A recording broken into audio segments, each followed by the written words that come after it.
یا معاہدے کی خلاف ورزی کرتے ہیں، پھر اس کے ساتھ وہ کیا جا سکتا، سزا دیتا ہے یا جو بھی ہے. جی لیکن اسلام ہمیشہ امن کا درس دیا ہے جی اور دیتا ہے. جی اندازہ لگائے کہ اسلام جو ہے وہ جب انسان وضو کرتا ہے تو اس کہتا ہے کہ پانی کم استعمال کرو. جی تو یہ تو لوگوں نے بدنام کیا ہوا ہے کہ اسلام اس طرح کی دین ہے، اس طرح کی دین ہے. حالانکہ ایک دین جو پانی کم بہانے کا وہ حکم دیتا ہو جی تو کسی کے خود بہانے کا کیسے سوچ سکتے ہیں؟ جی آپ اس سے اندازہ لگائیں. جی جی بالکل. زبردست، یقیناً. اور اس حوالے سے جس طرح سے میں نے عرض کیا اور آپ نے اسلامی اس میں نقطۂ نظر میں اس پر مفصل روشنی ڈالی، اور ساتھ ہی میرا سوال تب بھی ویلڈ ہے اور میں اس حوالے سے بھی پوچھنا چاہوں گا کہ ان تمام اسلامی نظریات کو لے کر اس وقت جو ہماری سیاسی پارٹیاں ہیں، خاص طور پر جماعت اسلامی اور دیگر جو پارٹیاں ہیں سیاسی، آیا ان کے سامنے کوئی روڈ میپ انہوں نے بنایا ہوا ہے ان نظریات کی روشنی میں کہ جی وہ امن کے گہوارہ بنانے کے لیے اس ملک کو کوئی کسی روڈ میپ پہ چل رہے ہیں، انہوں نے مقاصد یا اہداف رکھے ہوں کہ جی ہم یہ اہداف حاصل کریں گے تب ہمیں امن جو ہے وہ میسر ہوگا؟ جماعت اسلامی پاکستان میں واحد ایک دینی جماعت ہے، سیاسی جماعت ہے، جمہوری جماعت ہے جی کہ اس کے ایک دستور ہے. جی اس سے اگر کوئی امیر بھی ادھر جا جائے تو اس کو نہیں جانے دیتے. جی اس کے مطابق ارکان جی اور اس کی ذمہ داران اس کے مطابق چلتے ہیں. جی اور وہاں اس نے لکھا ہوا ہے جی کہ جماعت اسلامی کوئی خفیہ کوئی چیز اس طرح انڈر گراؤنڈ وہ نہیں کرے گی جی جو ملک کے خلاف ہو، جو دین کے خلاف. یہ واضح طور پر لکھا ہوا ہے. جی جی تو یہ اس کے لیے اپنا وہ ہے. اور وہ یہ بھی لکھا ہوا ہے کہ پاکستان کے آئین اور جی قانون کے مطابق جی سرگرمیاں جو ہے ہم کریں گے جی اور جاری رکھیں گے. اس کے علاوہ ہم وہ نہیں کریں گے. جی یہ واحد وہ لکھا ہوا ہے. اور پھر یہ بھی لکھا ہوا ہے کہ جماعت اسلامی جو بھی قدم اٹھائے گی جی اس سے پہلے قرآن و حدیث کو دیکھے گی. جی اگر قرآن و حدیث اس کی اجازت دیتا ہے تو وہ کام کرے گی، جماعت اسلامی والا نہیں کرے گی. جو کلیئر واضح احکامات ہیں. تو اس لیے جماعت اسلامی میں کوئی یہ نہیں کہتا کہ یہ کوئی آپ کو اندازہ ہو کہ جو جمہوری جماعت ہے اس میں وراثت نہیں ہے. جی جی مولانا مودودی رحمہ اللہ تھے، پھر میاں فیض صاحب، پھر قاضی صاحب، پھر نور حسن صاحب، اور پھر ساجد الحق صاحب، حافظ نعیم الرحمن صاحب ہیں. جی اس کا ایک سسٹم ہے، اس سسٹم کے مطابق وہ چلتے ہیں. جمہوری جماعت ہے، اس کے مطابق وہ چلتے ہیں، دستور کے مطابق وہ چلتے ہیں. صحیح. یعنی آپ کا کہنے کا مطلب بنیادی طور پر یہ ہے کہ جتنی بھی سیاسی پارٹیاں ہیں ان کے دستور جو ہیں وہ آئین پاکستان کے تحت کوشش کرتے ہیں کہ وہ چلنے کی ایک بھرپور صحیح کرے، اور جماعت اسلامی اس پر کاربند ہے. بہت شکریہ جی، اس حوالے سے آپ نے مفصل آگاہ کیا. اب میں بڑھوں گا پروفیسر ڈاکٹر سمیہ شکیل صاحبہ کی جانب. بہت شکریہ میڈم، آپ نے اپنا قیمتی وقت دیا. گزارش کروں گا کہ چونکہ ظاہری بات ہے کہ تعلیمی ادارے اور خاص طور پر یونیورسٹیز اور کالجز کی جب ہم بات کرتے ہیں اعلیٰ تعلیمی ادارے کہلاتے ہیں. اعلیٰ تعلیمی معیار کو برقرار رکھنے کے لیے جو ہمارے اساتذہ کرام ہیں، چونکہ ظاہری بات ہے کہ انہی کی وجہ سے اسٹوڈنٹس آگے آتے ہیں اور ان اعلیٰ تعلیمی اداروں میں اعلیٰ تعلیم حاصل کر کے پھر معاشرے کو کچھ دینے کی صحیح یا کوشش کرتے ہیں. اس حوالے سے کتنا کام ہوتا ہے یا کوئی روڈ میپ ہے یونیورسٹیز اور تمام تعلیمی اداروں کے پاس؟ خاص طور پر آپ جس ادارے کو ریپرزینٹ کر رہی ہیں، ظاہری بات ہے آپ تمام اداروں کو ریپرزینٹ کر رہی ہیں کیونکہ آپ استاد ہیں اور پھر پروفیسر ہیں، تو کیا سمجھتی ہیں کہ اس وقت ہمارے جو اساتذہ کرام ہیں وہ صرف اور صرف اس پہ کوشش میں ہیں کہ جی کتنے نمبرات لے کر آپ پی ایچ ڈی یا ایم فل یا دیگر جو ڈگریاں ہیں وہ مکمل کریں، کہ اس حوالے سے بھی بتایا جاتا ہے کہ جی جو نوجوان طلباء اور طالبات ہیں وہ کس طرح سے اپنے اہداف کو نشانہ بنا سکتے ہیں بہتر طریقے سے، اور اہداف کے حصول کے لیے دیگر جو ڈائیورسٹی ہے، جو کہ مختلف نو سوچ ہے، ان کو کس طرح سے سپیس دے سکتے ہیں. یعنی امن کے لیے جو اقدامات ہیں بنیادی طور پر رواداری ہے، اس حوالے سے بھی بتایا جاتا ہے. اور آیا رسپانس بھی آ رہا ہے اس حوالے سے؟ بسم اللہ الرحمن الرحیم. پہلے تو بہت شکریہ آپ کا، اباسین ریڈیو کا اور PCWR کا، کہ انہوں نے اس ٹاپک کو ضروری سمجھا کہ اس پہ بولا جائے، اس کو وقت دیا جائے، کیونکہ یہ جو ٹاپک ہے یا تھیم ہے یہ کسی ایک وقت تک محدود نہیں ہے، نہ کسی قوم تک، نہ کسی گروپ تک، بلکہ جیسے مولانا صاحب نے فرمایا کہ جب سے میرے خیال میں اس کائنات کی تشکیل ہوئی ہے، پھر ہمارے پیغمبروں کا آنا، پھر ہمارے نبی صلی اللہ علیہ وآلہ وسلم کا جو پیغام ہے وہ سب امن کے گرد ہی گھومتا ہے. اور اگر ہم اس کو اسپیسیفائی کر دیں اکیڈیمیا میں، جیسے آپ نے پوچھا، تو انسٹیٹیوشنز چاہے وہ کسی فارم میں بھی ہوں، اسکول، مدرسہ, یونیورسٹی یا کوئی بھی ہائر ایجوکیشن انسٹیٹیوٹ, تو basically they serve the role of as an incubator. جیسے ہم کہتے ہیں کہ وہاں پہ امن کی برتھ بھی ہوتی ہے اور پھر امن جو ہے وہ پرورش پاتا ہے, کیونکہ اس وہاں پہ جو قوم کے بنانے والے ہیں, جن کو ہم معمار کہتے ہیں, جو ہمارا یوتھ ہے, وہ وہاں پہ اپنے دن کا ایک قیمتی حصہ جو ہے وہ وہاں پہ گزارتے ہیں. تو اب اکیڈیمیا میں اسٹوڈنٹ سے ریلیٹڈ جتنی بھی ایکٹیویٹیز ہیں, چاہے وہ کریکولر ہیں یا ایکسٹرا کریکولر, ان دونوں میں پیس بلڈنگ کا, سوشل کوہیژن کا اور ایک جینڈر ایکویٹی یا ایکوالٹی کا ہونا بہت ضروری ہے. اس کے بغیر ہم ایک پرامن معاشرے کی تشکیل کر ہی نہیں سکتے, کیونکہ اگر وہاں پہ اکیڈیمیا میں آپ دیکھیں, انسٹیٹیوشنز میں اگر کسی بھی گروپ کو, چاہے وہ جینڈر بیس پہ ہے, ایتھنک بیس پہ ہے یا ریشیل بیس پہ ہے, اگنور کیا جائے گا تو ہم دوسرے گروپ کی طرف سے کبھی پرامن رہنے کی امید رکھ ہی نہیں سکتے. جیسے کہا جاتا ہے کہ ظلم بھی ہو اور امن بھی رہے اور ظلم بھی ہو, کیا یہ ممکن ہے؟ تم ہی کہو. کہ ظلم تو آپ, ظلم یہ نہیں ہے کہ آپ کسی کے خلاف تلوار اٹھا لیں, میزائل گاڑ دیں, نہیں. ظلم یہ بھی ہے کہ آپ کسی کی بات نہ سنیں, اس کو اس کا حق نہ دیں, یا اس کے کئی بار وائس ریز کرنے کے باوجود بھی آپ اس کی بات کو اہم نہ سمجھیں. یہ ظلم ہے, یہ جب آپ وائلیٹ کرتے ہیں. تو اکیڈیمیا میں اس چیز کا ہونا بہت ضروری ہے, پہلے تو اسٹوڈنٹس کے لیول پہ, اور پھر جو پالیسی میکنگ لیول ہے کہ جب بھی ادارے کا کریکولم بنایا جائے کسی بھی پروگرام کا, تو اس میں اس بات کا خاص خیال رکھنا چاہیے کہ جو کورس ہے وہ ایک انکلوسیو ہے, اس میں ہر طبقے, ہر ذات, ہر نسل, ہر قوم سے تعلق رکھنے والے کے خیالات, جذبات کی عکاسی کی جاتی ہے, تاکہ ان کو جو ہے وہ احساس ہو کہ ہم اس سب کا حصہ ہیں. اور دوسری طرف اگر ہم یہ دیکھیں نا کہ پیس کو ڈیفائن نہیں کیا جا سکتا, یہ ایک ایسی چیز ہے امن, جس کا کہ یہ ایک نظریہ ہے, ایک ایبسٹریکٹ ہے. اور میرے نزدیک پیس یہ بھی نہیں ہے کہ جب ایبسنس آف وائلنس ہو, نہیں, ایون ساتھ رہنا, برداشت کرنا, ایک مختلف سوچ رکھنے والے کو, مختلف فرقے سے تعلق رکھنے والے کو, مختلف مذہب سے تعلق رکھنے والے کو ٹالریٹ کرنا, اصل میں امن یہ ہے کہ ہم اتنے ٹالرینٹ ہو جائیں, اتنے پیشنٹ ہو جائیں کہ اگر ہم سے کوئی سوچ میں مختلف بھی ہے لیکن ہم اس کو اتنا ہی اہم سمجھیں, اتنا ہی قابل احترام سمجھیں جتنا کہ ہم اپنی رائے کو سمجھتے ہیں. تو انسٹیٹیوشنز کا رول اس میں پھر اگین بہت اہم اس طرح سے ہے کہ ایک تو پالیسی میکنگ, پھر ٹیچنگ لرننگ پروسیس میں اس کو جو ہے وہ خاص اس پہ نظر رکھی جائے, اور پھر آپ نے جیسے سوال کیا کہ کیا اس چیز کو آج کل فالو کیا جاتا ہے یا اس کے ایک اہداف کو میٹ کرنے کے لیے کیا کوئی تو ہے.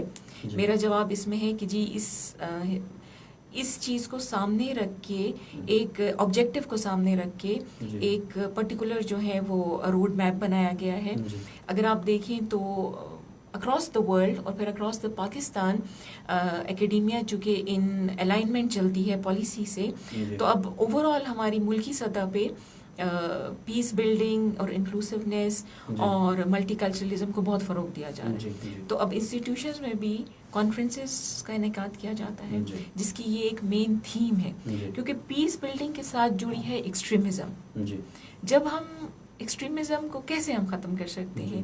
جب کہ ہم پیس کی طرف بڑھیں گے, اور پیس ممکن ہی تب ہے جب کہ آپ اس چیز کو ہائی لائٹ کریں, اس کے بارے میں بولیں. یہ آٹومیٹیکلی ذہنوں میں انکلکیٹ ہو جاتا ہے کہ یہ صرف ہم نے ایک یہ مورل امپیریٹو نہیں ہے, بلکہ ہم نے اس کو اپنی پریکٹیکل لائف کا حصہ بنانا ہے. صرف اس پہ ٹاک کر دینا, اس کے خلاف اس کے حق میں واک کر دینا, دیٹس ناٹ امپورٹنٹ. جو امپورٹنٹ ہے وہ یہ ہے کہ ہم اپنے جو ہمارا سوشل سرکل ہے, جو ہمارا فیملی سرکل ہے, جو ہمارا ورک پلیس ہے, اس میں ہم اس بات کو یقینی بنائیں کہ ہمارے ساتھ بیٹھا ہوا شخص ہماری موجودگی سے جو ہے وہ کسی قسم کا خطرہ, ڈر یا ان ایزینس محسوس نہ کرے. جی بہت شکریہ. یقیناً آپ نے بڑی مفصل اس حوالے سے گفتگو کی. ساتھ ہی میں یہ بھی پوچھنا چاہوں گا کہ ظاہری بات ہے کہ مختلف مذاہب کے لوگوں کا جو عبادت کا طریقہ ہے وہ الگ ہوتا ہے. تو آپ کیا سمجھتی ہیں کہ اس وقت ہمارے ہاں یوتھ میں یہ تمام چیزیں برداشت کرنے کا جو سلسلہ ہے وہ ہے موجود؟ اور ساتھ ہی یہ بھی میں گزارش کروں گا کہ اگر فار ایگزامپل کسی بھی عمل سے، کسی دوسرے کے عمل سے سوشل نارمز ڈسٹرب ہوتی ہوں، یا جو مطالعے کا جو اصول ہیں وہ ضوابط ہیں اس میں کوئی بگاڑ آنے کی کوئی کوشش یا صحیح کر رہا ہو، بے شک وہ اس کا مذہب اس کو نہیں بتاتا لیکن وہ غلط طریقے سے اس کو پیش کرنے کی کوشش کرتا ہے، تو آپ کیا سمجھتے ہیں کہ اس کی روک تھام کے لیے پھر کوئی سلسلہ ہونا چاہیے یا ہے ہمارے پاس کوئی میکینزم کہ ہم اس کو کراس چیک کر سکیں کہ جی کون سی چیزیں ہونی چاہیے اور کون سی نہیں؟ کیونکہ رواداری سے مراد یہ بھی نہیں ہے کہ ہم کسی کے غلط پریکٹسز کو بھی سپورٹ کریں. اس حوالے سے آپ کیا سمجھتے ہیں کہ کیا میکینزم ہونا چاہیے اور آیا ہے موجود کوئی؟ ہاں جی بالکل جی، میکینزم تو ہے جس کی سب سے بڑی مثال یہ ہمارا یہاں پہ بیٹھ کے اور اس موضوع کو جو ہے وہ اس پہ ایک ڈائلاگ کریٹ کرنا ہے. لیکن جو کہ میں اگر کہوں کہ وہ جو نیگیٹو عناصر ہے نا میرے خیال میں وہ بہت پاورفل ہیں as compare to the efforts which are done in order to stop such kind of bad practices یا سوشلی ایول پریکٹسز جن کو کہ بڑھانے کی بہت ضرورت ہے. اور وہ ڈفرینٹ لیول پہ، ایک جیسے میں نے پہلے کہا میڈیا لیول پہ، فیملی لیول پہ، سوسائٹی لیول پہ، کیونکہ یوتھ جو ہے وہ ان تینوں چیزوں کا حصہ ہے، تینوں سیگمنٹس آف دا سوسائٹی کا حصہ ہے. وہ اداروں میں بھی ہیں، فیملی لائف بھی ہے اور سوسائٹی میں بھی.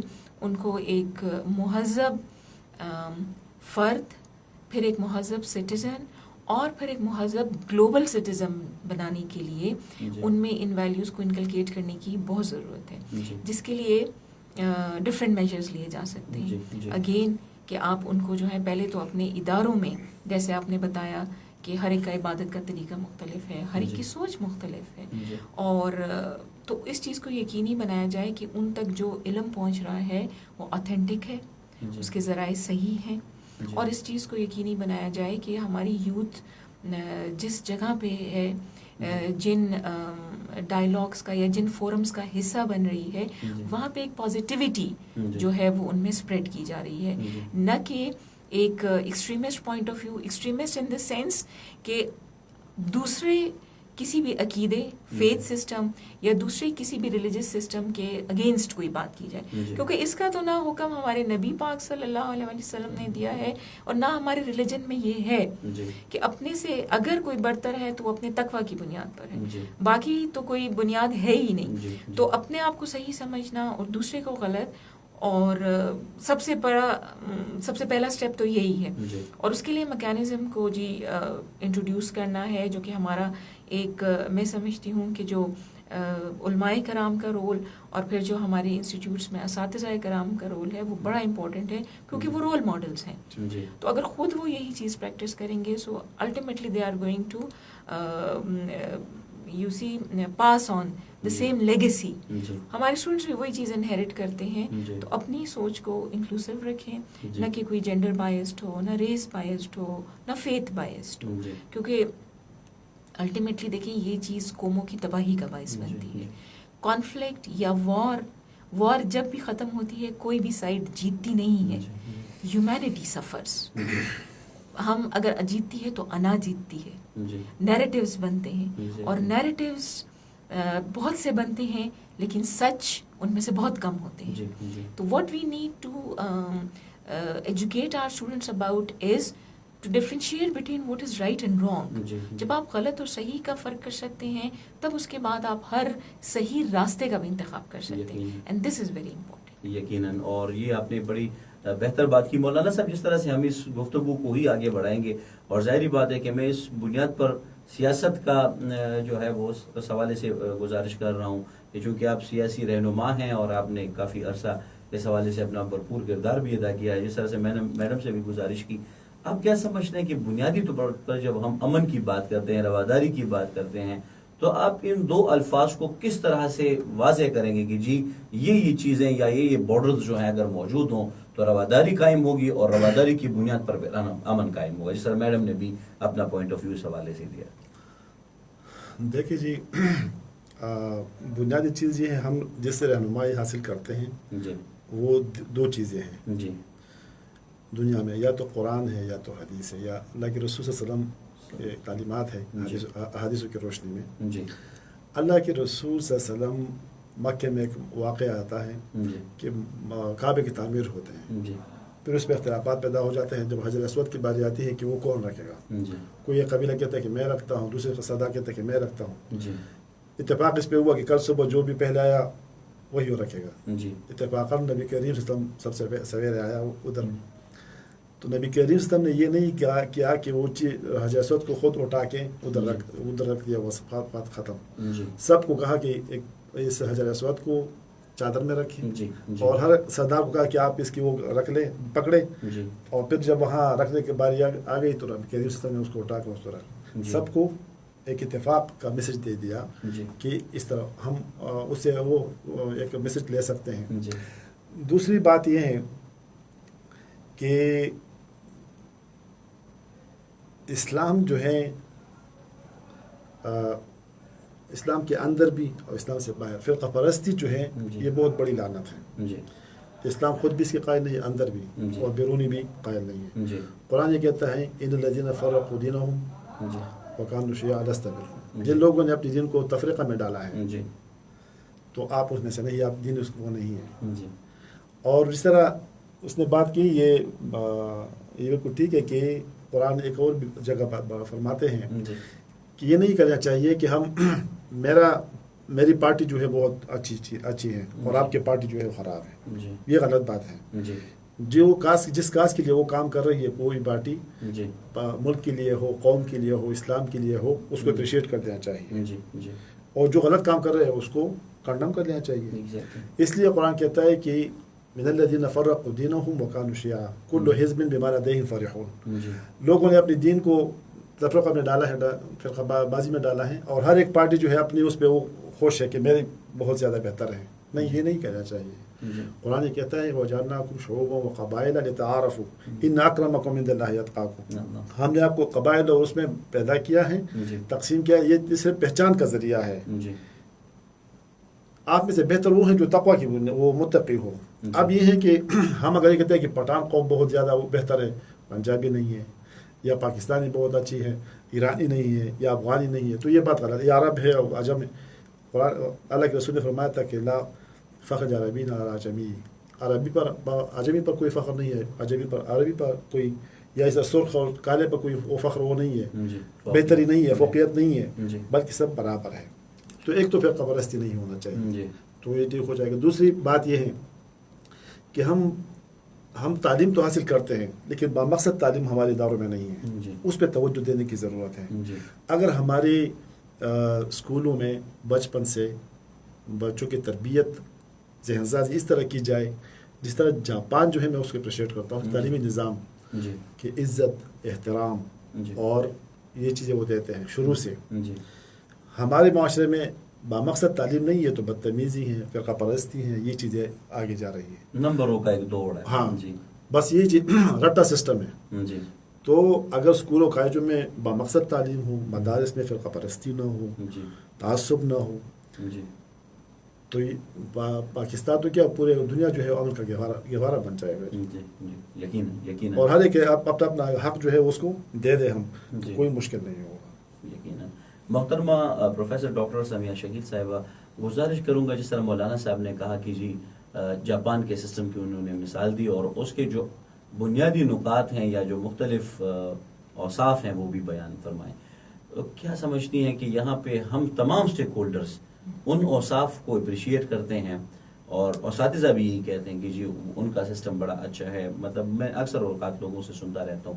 تو آپ کیا سمجھتی ہیں کہ وہ اڈاپٹ ہم نہیں کر سکتے یا کوئی بہت مشکل کام ہے ہمارے ہاں اس کو امپلیمنٹ کرنا؟ کیونکہ ہمارے ہاں تو اگر سیاست ہے تو وہ کوشش کرتے کہ بیوروکریسی کے اوپر یہ ساری چیزیں ڈال دیں, اگر مقننہ ہیں تو وہ سمجھتے ہیں کہ جی یہ تو میڈیا کا کام ہے کہ وہ اس حوالے سے وہ کریں, اور جو پھر باقی لوگ ہیں وہ کہتے ہیں کہ جی یہ تو اساتذہ کا کام ہے, جو اکیڈمیا ہیں ان کو اس حوالے سے ان کو سوچنا چاہیے.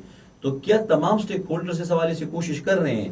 اگر کر رہے ہیں تو ہمیں امپیکٹ کیوں نظر نہیں آ رہا, اور اگر نہیں کر رہے تو کب کریں گے؟ اور کیا سمجھتی ہیں کہ آپ کو وہ کس طرح راغب ہوں گے کہ تمام اسٹیک ہولڈرز اس میں شامل ہو جائیں کہ جی ہمیں بچوں کو احترام سکھانا چاہیے, ڈائیورسٹی بتانی چاہیے, یہ ساری چیزیں کس طرح عمل میں لائی جائے گی؟ ہاں جی, بالکل جی, اس بات میں مولانا صاحب سے اپنی 100% ایگریمنٹ شو کروں گی جی کہ ادارے جی ویسے اپنا جو پرائمری رول جی یا فاؤنڈیشنل رول جو اداروں کے پاس ہے, جی کیونکہ پولیٹیشینز بھی یہیں سے نکلتے ہیں جی اور بیوروکریسی کا بھی بیسیکلی جو ہے وہ یہیں سے پروان چڑھتی ہے, جی تو ادارے اپنا رول پرفارم کر رہے ہیں لیکن وہ ناکافی ہے. جی جیسے مولانا صاحب نے ہو کہا سکتا ہے کہ کر رہے ہوں لیکن وہ جو ٹرین کیے ہوئے لوگ ہیں وہ جی جب آگے چلتے ہیں وہ بھول جاتے ہیں. جی بالکل, وہ جب سوسائٹی میں آتے ہیں جو سوسائٹی کا ان کا یوں آپ سمجھیں کہ وہ جیسے آپ نے کہا کہ ایک دوڑ ہے, جی نمبروں کی دوڑ, اور پھر وہی نمبروں کی دوڑ آگے بدل جاتی ہے پیسوں کی دوڑ. جی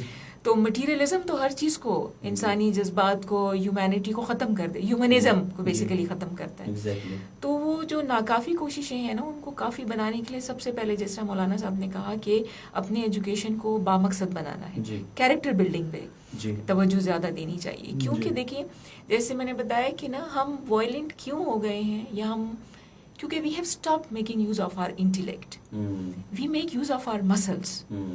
ہم اپنی دوسرے کو اپنی سوچ سمجھ اپنی تعلیم سے کنونس کرنے کی بجائے ہم اشتعال میں آ جاتے ہیں, جی ہم وائلنٹ ہو جاتے ہیں, ہم ہتھیار کا استعمال کرتے ہیں یا مار پیٹ پہ, یا دوسرے کو جو ہے وہ ایک طرح سے زیر کر کے اپنے آپ کو ڈومیننٹ شو کرنے میں اب ہم نے زیادہ اپنی انرجی صرف کرنا شروع وہ کر ایزی شارٹ کٹ, وہ ایزی اور شارٹ کٹ ہے. تو اس کے لیے سب سے پہلے بامقصد تعلیم کے ساتھ ساتھ کیریکٹر بلڈنگ, مائنڈ سیٹ, اور پڑھیں اور کریٹیکل اپروچ اپنائیں.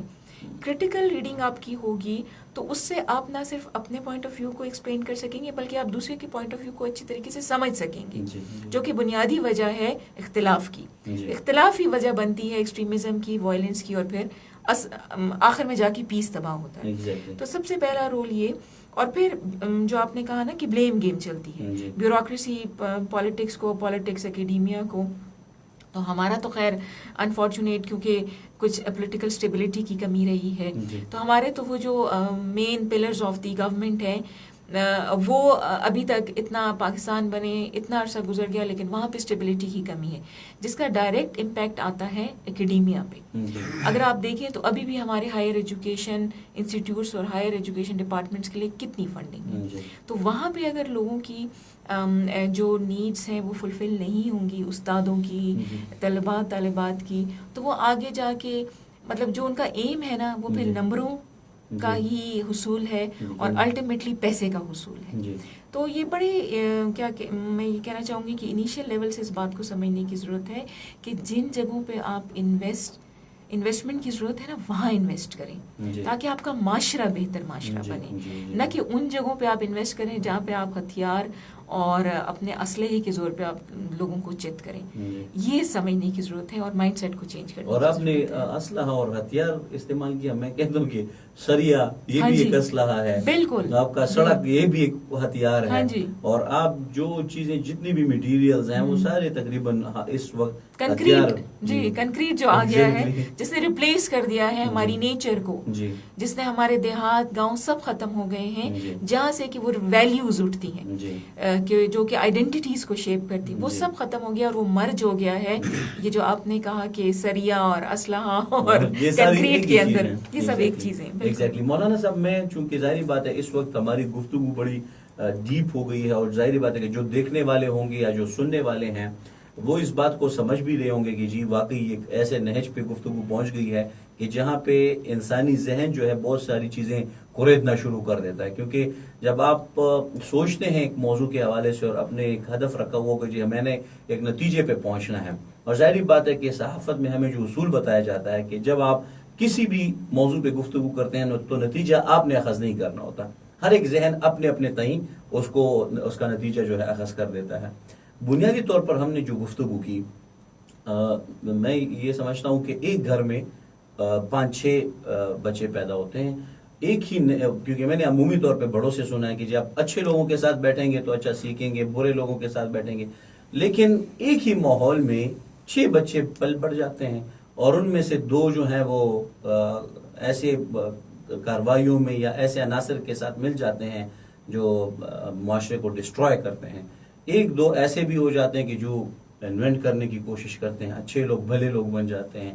کچھ لوگ مذہب کی طرف راغب ہو جاتے ہیں. کچھ لوگ مذہب کی طرف راغب ہونے کے باوجود بھی ایسا رویہ اپناتے ہیں کہ ان کا کوئی آؤٹ پٹ رواداری کے حوالے سے نہیں ہوتا, معذرت کے ساتھ, کیونکہ اسلام تو ہمیں سکھاتا ہے, اسے تو کوئی مطلب ہم آری نہیں ہیں اور نہ ہی ہم اس سے منہ پھیر سکتے ہیں, لیکن وہ جو تقوی والا عمل ہے وہ اس میں نہیں آ سکتا, پھر یعنی نہیں آتا نہیں ہے, یا ہمیں ریزلٹ نہیں ملتے. تو اس حوالے سے کوئی واضح حکم ہے یا کوئی اس حوالے سے تعلیمات ہیں قرآن میں, حدیث میں, جو آپ کی نظر میں ہوں کہ جی نیچر جو ہے وہ اللہ تعالیٰ نے سب کا صحیح بنایا ہوا, لیکن باقی اب آگے جا کے, لیکن پھر اگر فار ایگزامپل اس طرح کے حکم موجود بھی ہیں تو اس کے باوجود اس طرح کے ڈیفرنٹ ذہن کیوں بن پاتے ہیں, اور یہ جو شیطانی سوچ ہے یہ کیوں جنم لے لیتا ہے؟ پھر بہت اچھی بات آپ نے بتائی. مذاکرہ ہمارا بڑے اچھی طرف سے لگی. حدیث میں آتا ہے اللہ کے رسول صلی اللہ علیہ وسلم فرماتا ہے کہ کل مولود یولد علی الفطرہ جی فابواہ یہودانہ او ینصرانہ او یمجسانہ. جی ہر ایک بچہ جو ہے وہ اسلام پہ پیدا ہوتا ہے, مسلمان پیدا ہوتا ہے. جی اس کے ماں باپ جو ہے جی اس کو یا یہودی بنا دیتا ہے, یا نصرانی بنا دیتا ہے, یا مجوسی بنا دیتا ہے. جی تو مطلب یہ ہے کہ ماں باپ کی جو تربیت ہے وہ بنیادی حیثیت رکھتے ہیں. جی اسلام میں تو اس کا, حدیث میں تو اس کا مثال دے دیا گیا ہے. باقی اور بھی حدیثیں ہیں جس میں جو آپ نے بتائی کہ کوئی ایک طرف چلا جاتا ہے تو دوسری طرف چلا جاتا ہے. اس میں بنیادی بات جو ہے وہ ماں باپ اور ماحول کی تربیت. آپ ماں باپ کو دیندار بنائے, مسلمان بنائے, اچھی تربیت دے دے, وہ ماحول اچھے فراہم کر لیں تو بالکل بچے بھی ٹھیک ہوں گے, تو نسل بھی ٹھیک ہوگا اور سب کچھ ٹھیک چل رہا ہوگا. میں پھر جاپان کی مثال دیتا ہوں کہ وہ بچوں کی تربیت صحیح کرتے ہیں, ٹھیک ہے, تو آپ وہاں کوئی گاڑی کو قیمتی چیز سڑک پہ پھینک دیں, وہ گم نہیں ہوگی. جی وہ اس ادارے کو پہنچے گی کہ یہ فلاں چیز کی فلاں کا ہے, کسی کا ہے, اس کو پہنچا دیں. جی یہ کہاں سے سیکھا؟ اس نے قرآن حدیث سے تو نہیں سیکھا, لیکن اس نے قرآن و حدیث کو مطالعہ اسٹڈی کر کے اس سے وہ چیز اخذ کی ہے. جی میں ایک اور مثال دے دوں برطانیہ کی. وہاں شاید ڈاکٹر صاحب کو پتہ بھی ہو, آپ کو بھی علم ہوگا کہ وہاں کچھ قوانین ایسے ہیں جس کو عمر لا کہتے ہیں. جی عمر لا یعنی وہ قوانین جو عمر رضی اللہ تعالیٰ نے وہاں اسلامی خلافت اور حکومت اور فلاحی ریاست کے لیے اس نے بنائے تھے, وہ اس نے اپنائے ہیں. جی تو یہ چیزیں جو ہو, ہم جہاں سے تربیت حاصل کرتے ہیں وہاں سے ہم سیکھتے ہیں, تو پھر حالات ٹھیک ہوں گے. اگر ہم قرآن و حدیث سے اچھی تربیت سے نہیں سیکھیں گے تو اچھے تجربات جس کی بھی ہو, مسلم ہو یا غیر مسلم, وہ اچھی تجربات وہ کرتے ہیں کسی بھی شعبے کے حوالے سے, ہم اسے وہ تجربہ حاصل نہیں کرتے تو ہمارا انجام ٹھیک نہیں ہوگا, خراب ہوگا. اس لیے ہمارے معاشرے میں فرقہ پرستی مشہور ہیں, لیکن سیاسی میدان میں آپ اندازہ لگائے کہ جو سیاسی جماعتیں ہیں وہ بھی فرقہ پرست بن گئے ہیں, ایک دوسرے کو برداشت نہیں کرتے. حالانکہ اس نے سیاست کو بدنام کیا ہوا ہے. سیاست اسلام کا ایک بنیادی جز ہے, بلکہ 70% احکامات جو ہے وہ حکومت اور سیاست سے وابستہ ہیں اسلام کے. بخاری شریف کی حدیث ہے, ابو ہریرہ رضی اللہ عنہ اس حدیث کے راوی ہے کہ کانت بنو اسرائیل تسوسهم الانبیاء کلما هلك نبی خلفه نبی وانه لا نبی بعدی وسيكون خلفاء. اللہ کے رسول فرماتے ہیں کہ بنی اسرائیل کی سیاسی امور انبیاء کرام چلاتے تھے, یعنی اچھے لوگ, ترقی یافتہ لوگ, تعلیم یافتہ لوگ, ہدایت یافتہ لوگ چلاتے تھے. جب ایک نبی وفات ہوتا تھا دوسرا چلاتے تھے, اس کے بعد دوسرا نبی آتا تھا. چونکہ میری بات نبی نہیں ہے تو اس قوم نے, اس امت نے چلانے, خلفاء آئیں گے. اب خلفاء کی اگر تربیت خود نہیں ہوئی ہو تو وہ قوم کو کیا تربیت دیں گے؟ تو یہی بنیادی چیز ہے کہ ہر ایک انسان کو اپنا حق دے, اس کا حق دے دے. جو بھی مسلم ہے, غیر مسلم ہے, کوئی ہماری پارٹی سے ہے یا نہیں ہے, لیکن وہ ہے مسلمان بھی ہیں اور پاکستانی بھی ہیں, اس کو اپنا حق دے دے, کوئی مسئلہ نہیں ہوگا. لیکن ہم اگر دوسروں کو حق نہیں دیتے, ظلم کرتے ہیں. ظلم تو جس طرح ڈاکٹر صاحب نے کہا کہ یہ تو نہیں ہے کہ بندوق چلائیں وہ چلائیں, ظلم تو ہر وہ شعبے میں ہوتا ہے. تو لہٰذا ہم اگر اس کو اپنائیں تو پھر کوئی مسئلہ نہیں ہوگا. اور اس کا تجربہ آپ نے دیکھا, تمہارے ہو, یہ تجربات ہے, اس نے ایک خلافت پوری دنیا پہ اس کی ہے. جی مسلم بھی تسلیم کرتے ہیں, غیر مسلم بھی تسلیم کرتے ہیں. جی اللہ کے رسول کی تعلیمات ہے وہ سب تسلیم کرتے ہیں. حالانکہ وہ غیر مسلم اس کے وہ قائل ہے کہ بالکل اس نے دیانتداری اور عدل اور انصاف اس کے مشہور ہیں. جی کسی غیر مسلم کی وہ تو مشہور نہیں ہے, لیکن یہ اس کی بنیادی چیز ہے کہ جب وہ ایک تجربہ ہوا ہے اور اچھا تجربہ ہوا ہے تو اس کو اپنا دینا چاہیے. جس طرح آپ نے کہا کہ ہم جاپان کے تعلیمی نظام کو اپڈیٹ کیوں نہیں کرتے, جی ہم وہ لے لیں. جی یقیناً. بہت شکریہ میڈم. عمومی طور پہ میرا مشاہدہ رہا ہے کہ جتنی بھی مذہبی جماعتیں ہیں عمومی طور پہ وہ چونکہ ظاہری بات ہے کہ شیطانی قوتوں کو روکنے کے حوالے سے اپنا ایک کردار ادا کر رہے ہوتے ہیں, اور میرے خیال سے وہ اتنی اہم بھی نہیں ہوتی جو مختلف چیزیں ہیں.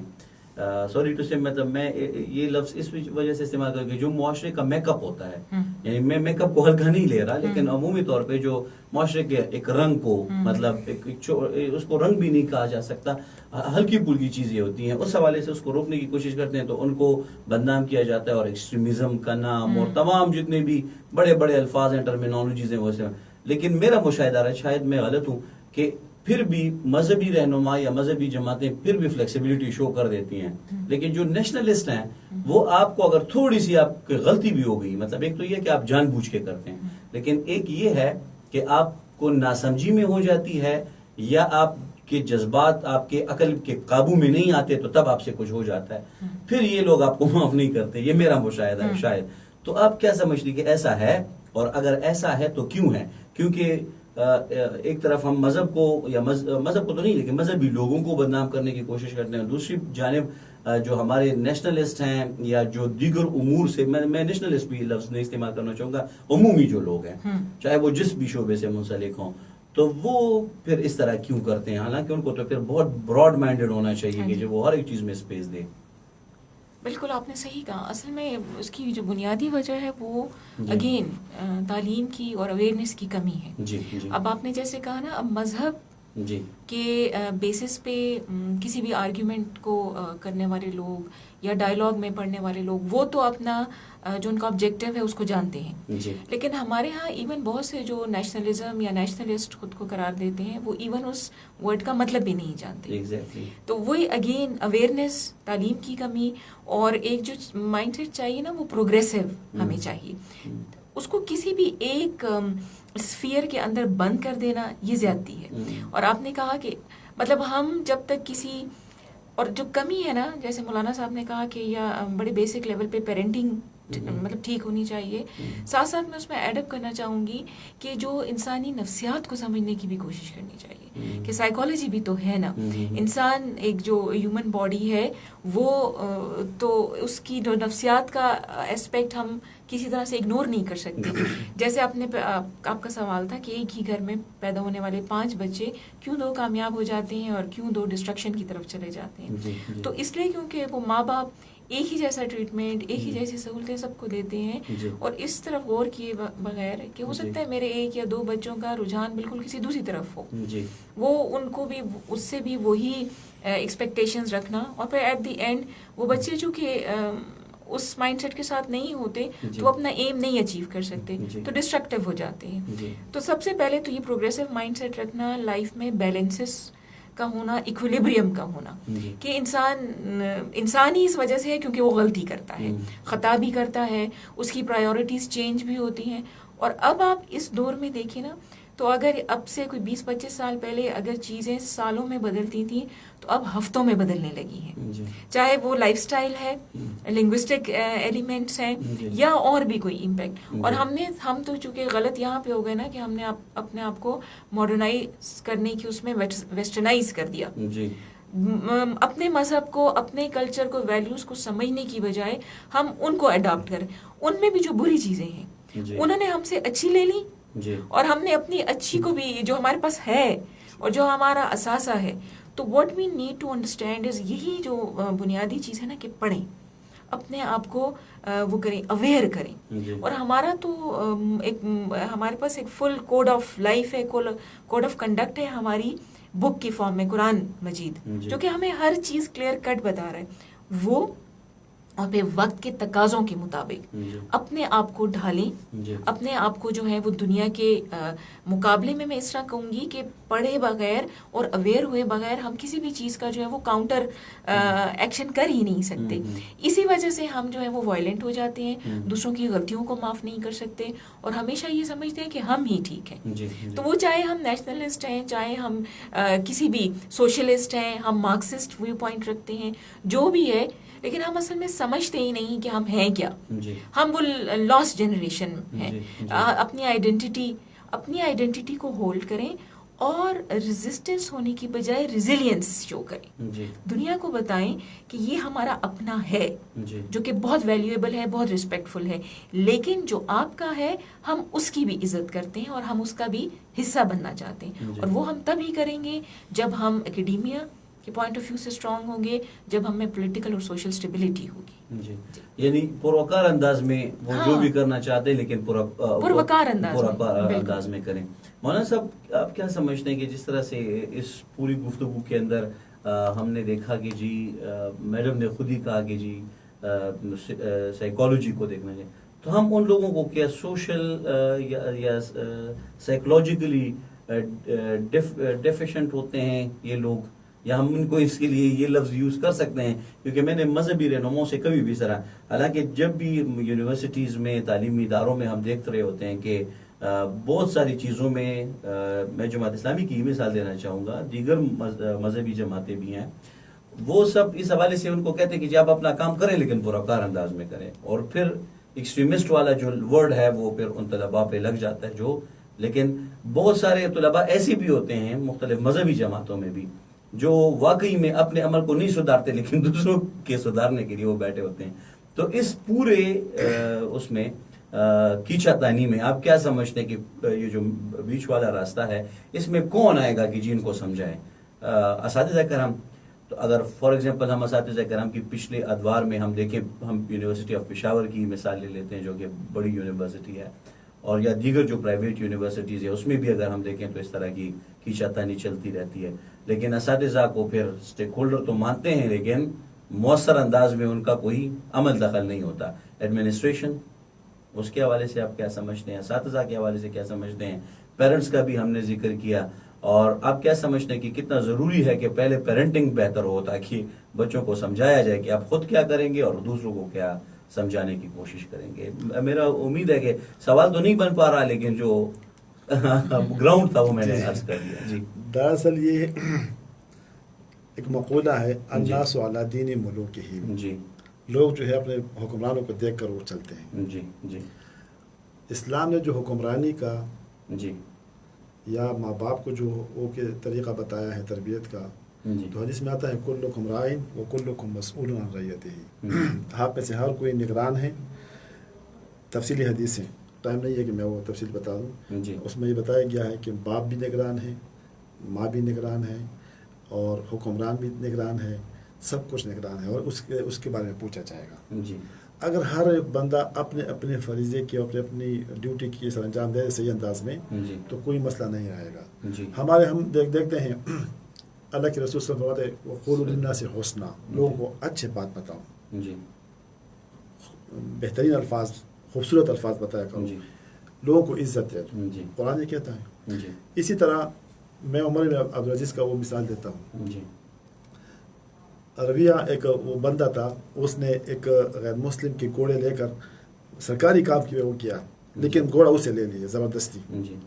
اس نے اس کو پکڑا، 40 گھوڑے اس کو لگائے کہ آپ نے ایک غیر مسلم کی اور ایک غریب انسان کی گھوڑا کیوں لے لیا. جس طرح ہم الیکشن ہوتے ہیں نا، ہمارے پولیس والے گاڑیوں کو پکڑ لیتے ہیں الیکشن جیسے ایک دن پہلے، آپ نے کام کرتے پیسے نہیں دیتے، تو حکمران لوگ اس کو دیکھتے ہیں تو یہ اس کے عوام جو ہے وہ بھی اس طرح کرتے ہیں، ظلم کرتے ہیں. اسی طرح ایک غیر مسلم آیا، عباس بن ولید ایک بندہ تھا، اس نے زمین پہ قبضہ کیا ہوا تھا. عمر عبدالعزیز نے اسے پکڑا اور زمین لے کر اس کو حوالہ کر دیا. اس نے کہا مجھے باپ نے دیا. اس نے کہا باپ سے پہلے قرآن ہے. قرآن نے کہا کہ ظلم نہ کرو، کسی کی زمین کیوں قبضہ کرتے ہو. ہمارے حکمران یہ نہیں کرتے. ہمارے ماں باپ جو ہے اس طرح کی وہ تربیت کا وہ فرائض صحیح نہیں دیتے. اس طرح اساتذہ اپنے فرائض پورے نہیں کرتے. تو ظاہر ہے